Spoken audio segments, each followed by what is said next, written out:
इसकी एक कथा है। आपने सुना होगा कि महिषासुर मर्दिनी जो दुर्गा हैं, उन्होंने रक्त बीज का संहार करने के लिए काली का रूप धारण किया था।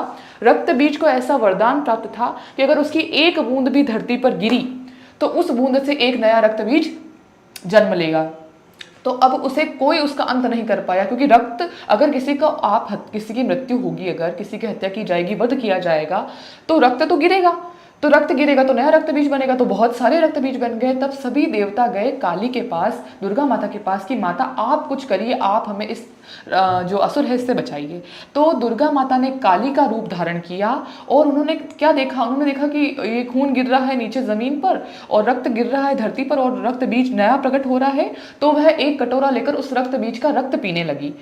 तो उससे क्या हुआ, उससे अब जैसे ये कितना विभत्स दृश्य है, कितना भयंकर दृश्य है, इसको सुनकर ही हमें कैसा महसूस होता है। तो जब दुर्गा ऐसा कर रही थी, जब काली माता ऐसा कर रही थी, तब उनका जो क्रोध है वह सीमा लांघने लग गया, उनका प्रलयकारी उनका क्रोध हो गया और उस क्रोध को कोई शांत नहीं कर पाया। रक्त बीज का संहार हो गया और वे तांडव कर रही थी, वे बहुत क्रोधित थी। और तब उन्हें शांत करने के लिए कौन उनके पास जाए। शिव ने उनको बहुत तरीके से समझाया पर वे शांत नहीं हुई और वह सृष्टि का विनाश कर देती, इतना भयंकर उनका क्रोध था। तब शिव ने क्या किया, वे लेट गए और तब उनके मार्ग में लेट गए, काली माता के मार्ग में लेट गए काली के। तब काली का पांव शिव की छाती पर पड़ा और जब काली ने ये देखा कि अरे ये तो शिव है, तब उनका क्रोध शांत हुआ, वे नम्र हुई और प्रलय जो आ रहा था उनके क्रोध के कारण वह थमा।